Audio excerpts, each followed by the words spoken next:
Yo, what is up guys? It's Pedro here, and in today's video I will be recapping day 2 of the Washington football team's minicamp. We have a lot to talk about, including cornerback Benjamin St-Juste absolutely balling out, and Chase Young along with the rest of the defense balling out. And I'll also show you guys some highlights from today's practice, and we'll talk about some of the biggest takeaways, including some comments from the players and Coach Rivera. So if you guys are new, make sure to subscribe for Washington and NFL content. So let's get right into the video. So we'll first start off with some of the clips. We have clips from Fitzpatrick, Heineke, the offensive line, Antonio Gandy Golden, and pretty much all of the receivers. So hope you guys do enjoy those clips, and Cameron Curl as well.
Alright, so let's go ahead and, get started with a quick injury update before we get into a recap. So Curtis Samuel still dealing with that groin injury. I hope he doesn't practice the rest of the week, which is, only tomorrow. And I think he'll be ready to go, once we get into training camp.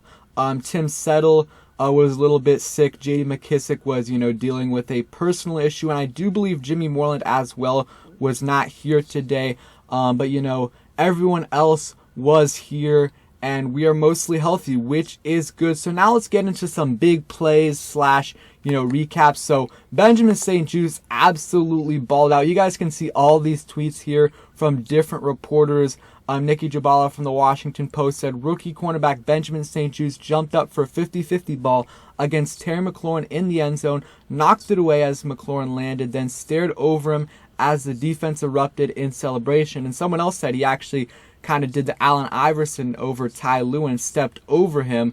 Pete Haley said Benjamin St-Juste is balling out today with multiple pass breakups or PBUs at minicamp, and then same thing over here. So he's had a bunch of pass breakups today, and showing off his length. We haven't seen any yet, but I do assume that they're gonna post them, and if they do, I'll have that out for you guys tomorrow in the highlights for tomorrow. But I mean, he's had a very, very good day, and he is going to have a chance, these next 6-7 weeks to implement a lot of the stuff that the coaching staff is telling him to do. And he seriously might have a chance to either start or get significant playing time early on this year. In an ideal world, maybe next year, but it could be as early as this year. You'd have Benjamin St-Juste on the outside with William Jackson on the outside, and then have Kendall Fuller in the slot. I really have been intrigued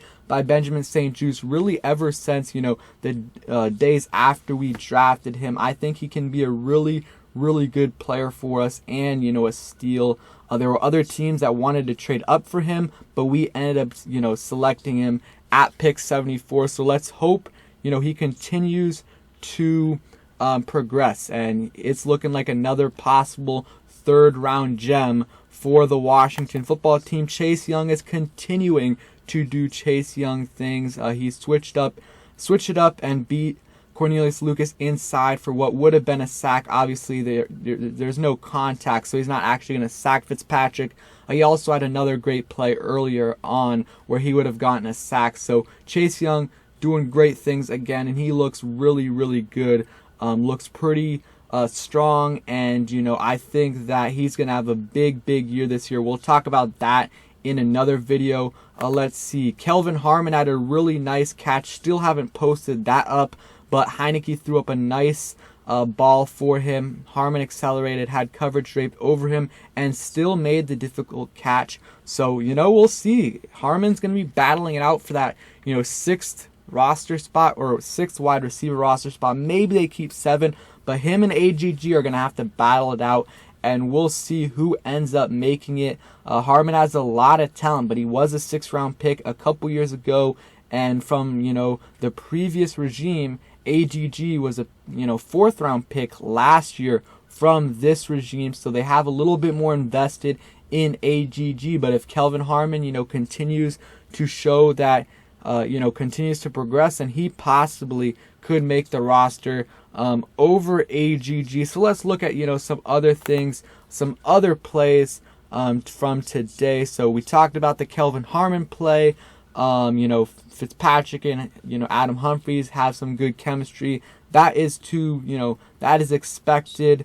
And Heineke is not only making those flashy plays, but he's making the smart plays as well.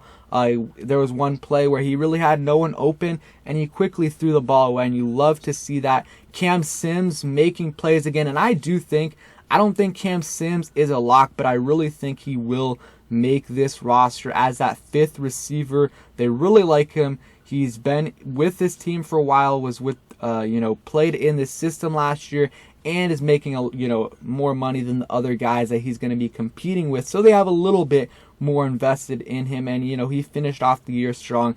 I'm excited to see what Cam Sims can do. Gibson caught a pass from Fitzpatrick over to Shazer Everett, and Gibson started team drills with 3 consecutive plays, all resulting in positive gains, and I really, really hope they continue to involve him more in the pass game, which it looks like they will do. Heineke had a nice ball to De'Ami Brown, and so that's it for the big plays of the day.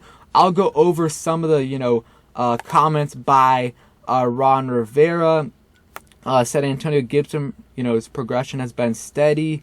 As the other rookies as well, their progression has been steady.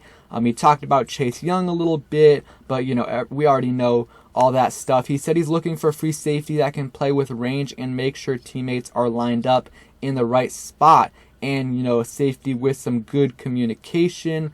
Let's see. Another interesting one right here. Rivera said Matt Ioannidis has had a lot of growth and development during these OTAs and mini camp. He's working on the little things that can help develop his skill set, and Rivera's excited to get him back in the field, and I am excited as well.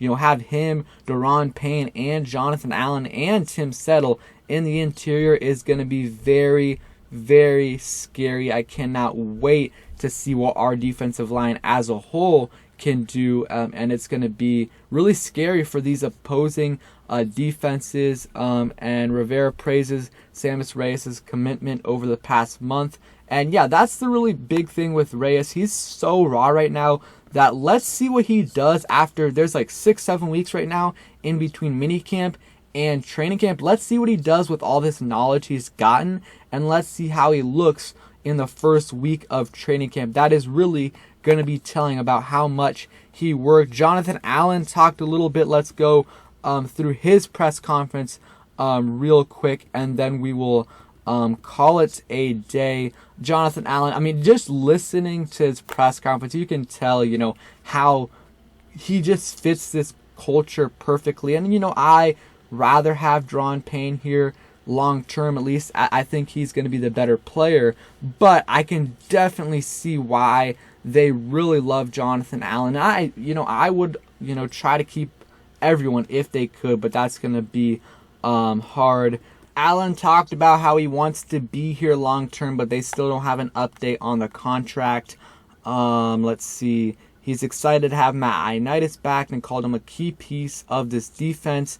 Allen's thoughts on Jamin Davis: very athletic, it's all there, but he's a great player and an even better person. And he kind of said in the press conference, he said that, it's still going to take a lot of time. He's, learning a lot of new information, and it's going to take time for him to develop into a great linebacker. And, He called Ryan Fitzpatrick a stud. He loves Fitzpatrick's swag and his ability as a leader, and he still thinks Fitzpatrick is a great quarterback even at the age of 38. That's what he said today. So, those are kind of the, takeaways of today. Defense dominated.